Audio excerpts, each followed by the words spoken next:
Why South Sudan? An Every Village podcast where we answer questions about the world's youngest nation.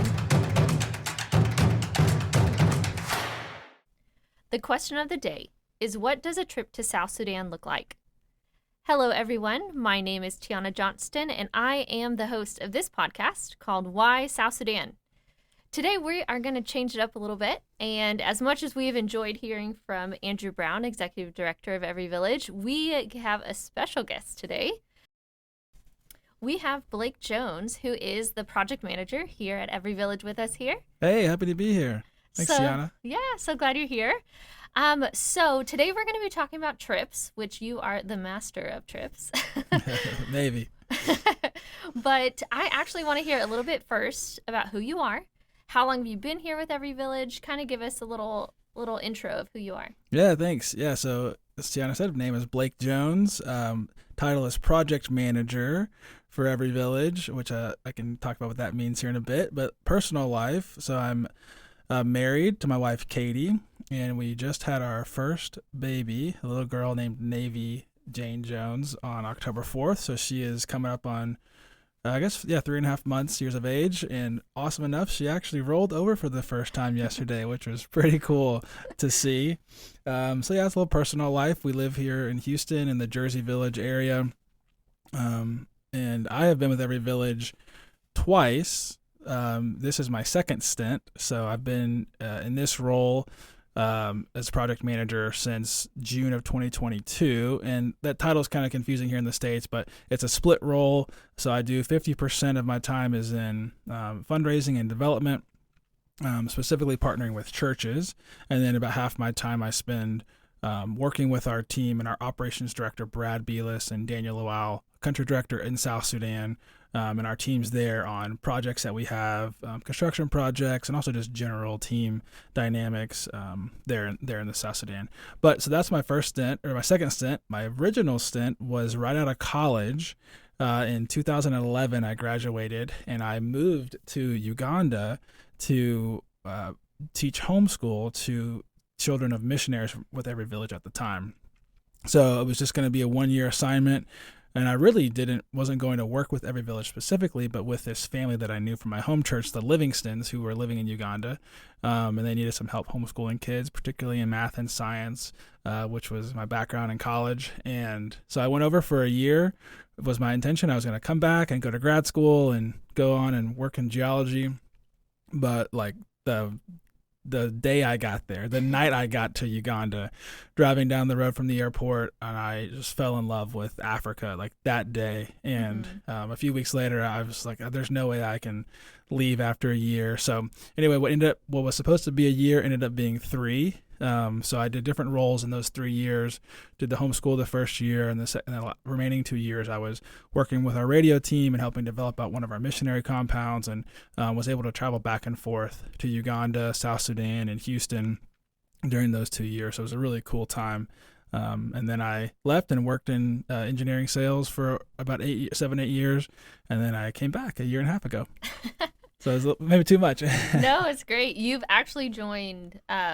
I know Andrew mentioned it before. A lot of us have boomeranged that. Yes, I joined the Boomerang Club. Yes, you are officially in the Boomerang Club. Well, it's really cool that the Lord, I think he uses a lot of your giftings for Every Village, even if you didn't necessarily come to join Every Village when you first went to Uganda. And I guess if you even want to share a little bit, because even you stayed in Nasser, South Sudan, for how long? Yeah, so when we were thinking about developing the first missionary compound in South Sudan, we focused in on Nasser, and which is an area, as you guys may have discussed on the podcast previously, but in the far eastern part of the country, really remote, one of our most remote location. So we were wondering, how would we even send missionaries to this really remote area? And so my friend Mason Hanfelt and I went in for 5 weeks to just to live in Nasser and do some small research on the market and what you can get from a materials perspective from the region to build this compound. And So, and then what you can get in the market, food wise or supply wise, and just doing some research and just seeing what it's like to live in this place. And it was a crazy time, the craziest time of my life, hardest 5 weeks of my life for sure, because it was the rainy season and that Nasser area is just really flat and it floods and the mud is super sticky and it was just a wild time. So that was 5 weeks where Mason and I just spent there living there. We built a fence around our radio tower. And then the ensuing year, we started building out a compound. So we brought in some Kenyan contractors and Uganda contractors, and Andrew's uncle actually supervised a lot of the labor and the construction of that compound that next year. And I was sort of the general contractor, if you will, over that process at that time. Mm-hmm. Yeah.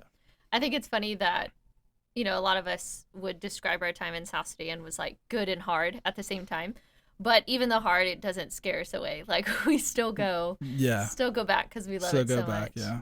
How many trips have you been on? Would you guess? I think I've been on, I would say, specific mission trips about 10. Mm-hmm. But it's my time is it's hard for me to judge it because I lived there off and on for 3 years. Mm-hmm. But yeah, with teams about 10 trips. Oh, that's great. And so and then about 4 since I've been back to South. Been back the second stint at every village. So 10 and counting, basically. Yeah, 10 and counting. Yeah.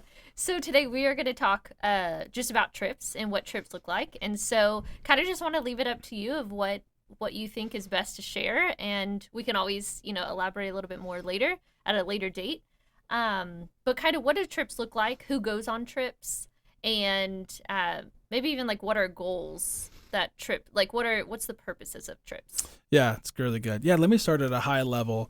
In general, trips are, we see the purpose of trips is to, number one, to build up our leaders on the ground in South Sudan. And so we can talk about specific types of trips later, but in general, just have it in your mind that we go over to South Sudan, typically from Houston, to pour into and invest in every village staff.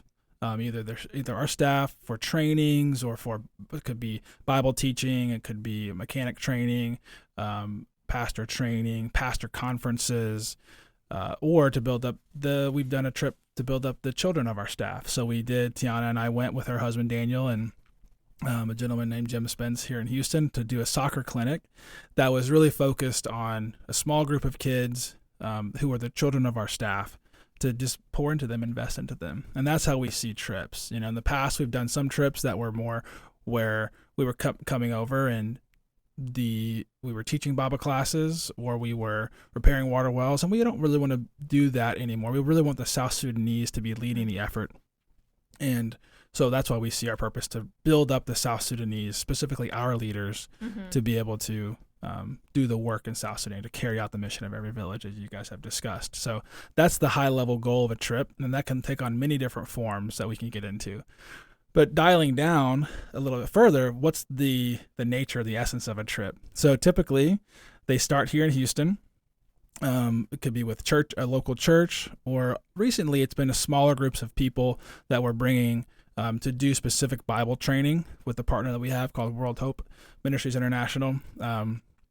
And so it could be a group as small as 2 or 3 people who are not in every village, or it could be a church with 5 people or 6 people. It just depends. But typically here in Houston. And so that starts. So kind of the journey of a trip is you leave Houston at IAH on either Turkish Airlines or KLM, and we're typically flying into Uganda on a large commercial airline with a stop in Amsterdam or Istanbul, and which the Istanbul trip is what we want to do, because then we get to go out into the city sometimes, like we did in March, and have dinner on a terrace overlooking the Bosphorus Strait. It's an amazing way to start a trip. It's good food. Yeah, good food, and just amazing city in Istanbul. So we like that journey. We like that itinerary a lot. So we're landing in Uganda, so we have a house in Uganda called our team house, where we stage a lot of our ministry activities from. So if you're on a trip, you'll fly to Uganda and you'll get to rest for a night, and you might land at 10 p.m.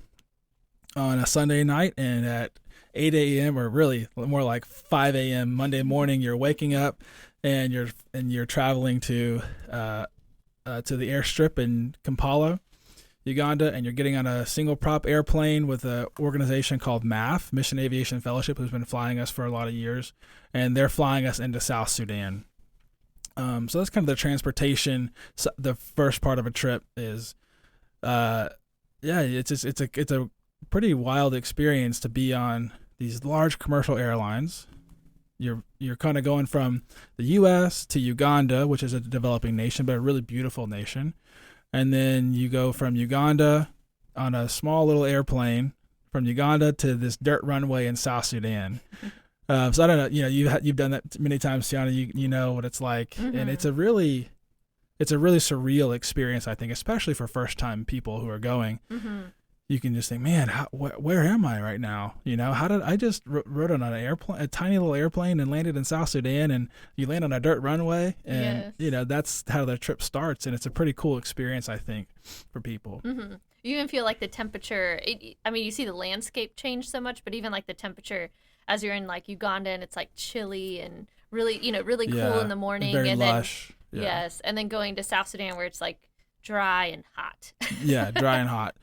Yeah, and it's, when you land on those dirt runways, it's pretty cool because you get off and there's just kids everywhere because they're like, where we land, kids, there's a lot of flights that are landing there throughout the week, or maybe, 2 or 3 flights a week.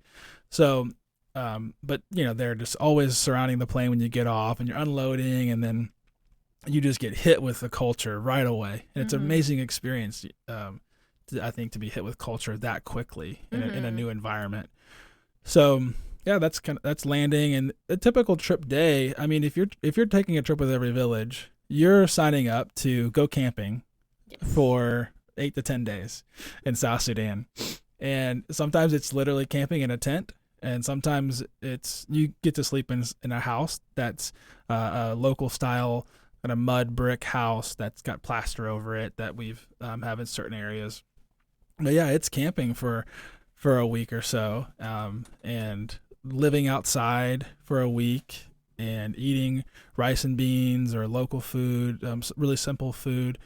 But it's a really cool experience, I think. It's something very, very different than most mission trips get to experience. For sure. Something I love about the trips that you go on, I mean, you just create this bond with people. It's kind of like, when people go through trauma, like everyone remembers it because you are the only ones that feel it and experience it. So when people go on trips, especially to South Sudan, like you connect so quickly. You talk deep things, but really it is such a culture shock, but an amazing experience that only a few people get to experience at that exact time. Yeah, that's a really good point. That I think is also my favorite part of the trip. Is how quickly you connect with new team members on a trip. Sometimes, we have a guy who goes from Alabama often, so he doesn't know anyone here from Houston, but every time he goes with somebody, he meets somebody new on that trip, and they become really deep friends. And I think that's really cool. And you're right, it's that really intense moment. You're camping together. You're waking up in the morning and you're hearing these crazy sounds, these roosters crowing. The way you go to the bathroom is in a mud hut, or is in a hole in the ground. Although we do have some advanced technology these days with actual toilet seats, and some of them even flush, which is kind of crazy. And you're waking up and you're eating oatmeal and tea, and you're sitting outside for breakfast underneath a veranda, which is a really cool space. And then you're working throughout the morning, which is typically pretty nice in South Sudan. It's it feels like a respite, if you will, from the heat of the day. But that's my favorite time, is the early mornings, and also kind of right before sundown. And then you're getting through the morning, and you're either teaching, or maybe you're traveling around visiting a water well, or visiting with a local community church just to see what their days are like. And come back and you have lunch, and maybe you get a little bit of a rest, and then it's the hot part of the day and it's pretty brutal. It can be 110 degrees with no air conditioning and no ice water, but you're going through all of that with these people on the team, and that really connects you. And I always find that I'm always looking forward to dinner, because it's going to be the sun always setting, and it'll be getting cooler outside, and and you get to just debrief with the team, and it's a really cool experience, and it really connects you to each other, which is amazing. But also you're experiencing it with the people of South Sudan. You're experiencing it with a lot of times with our leaders at each of our compound locations. You're interacting with them all day. You're learning a lot about the culture and the people and the work of every village, even if you're not doing something specifically that's work, that seems like work. Mm-hmm. You know, you're not building a mud hut, you're not building a fence, you're not building a building. You know, we want the South Sudanese to be doing that work, but you're seeing what it's like for them to do that work, and it gives you an amazing perspective with what life is like there. Mm-hmm. And that's a trip, and that's kind of every day. So yeah, we'd love for people to come and experience it as much as possible. Mm-hmm. Yeah, so it's a really cool part of it. Yeah. So I have a question. So let's say someone's listening to the podcast right now and they're like, hey, I would love to go on a trip. One, is there any qualifications? Like, does someone need to have training, or what does it look like if someone wants to go? I'd say the only qualification is a valid passport. And you need, I think, 4 empty pages at the back of it. Yeah, it really does depend on the trip. You know, if you're doing a pastor training with this partner ministry that we have, they do require you to get to be certified by them, but you don't need a seminary degree to do that. Mm-hmm. But if you're coming on a trip with us, we take 1 or 2 trips a year we call survey trips, which is where we're literally just like surveying the work of South Sudan, the work we do across the country in our different locations. There's no requirement there, just Mm-hmm. a valid passport, and I guess you do need a yellow fever shot. Yes. But if you don't have those already, then let me know. Reach out, blake.jones@everyvillage.org, and we can get you set up with those things if you're really interested in coming on a trip. That's good. Yeah. How much is a trip? So it's very expensive. It's a good question. We are about $5,000 per trip. Mm-hmm. So that cost it's a lot. It's one of the most expensive mission trips you can go on, and that you can go camping for. You know, but it's, you know, those commercial flights are $2,000 each plus, and then there's the visas that get up around $300, and the really expensive part of the trip is chartering those flights from Uganda to South Sudan with Mission Aviation Fellowship. It's just a very expensive way of traveling. So yeah, and then there's some ministry fees in there too. So yeah, about $5,000. Mm-hmm. Because by road really isn't an option. Yeah, by road is very. It just takes a very long time to travel by road in the country. You know, as I'm sure Andrew's mentioned here, less than 200 miles of paved roads in the country, and so traveling for us, you know, Houston to Huntsville or something like that could take 6 hours just by the road. Mm-hmm. Or Houston to Dallas would take you, Mm-hmm. 24 hours to travel by road because they're dirt roads, and Yeah. And definitely depending on the season, correct. mud puddles, and also safety. Yeah, safety is important too along the roads, Mm-hmm. in South Sudan. So Mm-hmm. yeah, so flying in by airplane, by charter plane is the safest and most efficient way, but it is expensive. Mm-hmm. Yeah. So if someone wants to go and they're like, oh my gosh, 5,000, like, what do you do? Like, what does fundraising look like? How does someone even do that? Yeah, there's lots of options. We have a lot of people who they either pay for it themselves, but that is really expensive, or they can do a split where they pay half of themselves or raise money for the other half, or people who raise money for the full thing. And a lot of folks have worked with their Sunday school classes, or maybe they have a family member who wants to give. So that works. That looks like just setting up a quick 1-pager for a team member to describe what they're going to be doing, and they can just distribute it out. And we have ways that you can give online to every village, everyvillage.org/give, and give specifically to your friend, John Peters, who's going over to South Sudan, and then that will collect into your trip fund to cover the costs. And we try to be really flexible and with it, so we understand that it's a lot of money. Mm-hmm. Yeah. No, that's really great. Well, I think you shared a lot of information that was really, really helpful. Good to know, especially about trips. I know for me, I've been on quite a few. And this last year, so this last February, when my husband went with me and you led the trip, I had been on so many trips, but I thought you were such a good trip leader. I thought just the way you handled everything, especially going through Istanbul, It was great. I just got to jump in a car and you took care of Yeah. everything. You paid the bill. I felt very safe, which was really, really key. And especially then going into South Sudan and, going through the Juba airport. I mean, you took care of everything. It was great. Yeah, well, thanks so much, T. Yeah, that's definitely the role of a trip leader, and Hmm. it's really fun to bring teams into that environment Hmm. for sure, and just all the different steps along the way. Hmm. And then ultimately, of course, we're there to serve the people of South Sudan, and we want to always keep that on the front of our mind. But we want to do that in a way that's helping to build up sustainability with the work that we do there. So Hmm. it's really fun. So come on a trip with us. We can hopefully talk about the types of trips we take in a future episode. But I hope you get a kind of a good picture of what traveling to South Sudan is like and being there for a week. Yes, that's so good. Well, thank you so much for sharing. We really appreciate it. Loved having you on today as our special guest. So we invite everyone back to the next episode where we will answer the question: is it safe to go to South Sudan? Take care.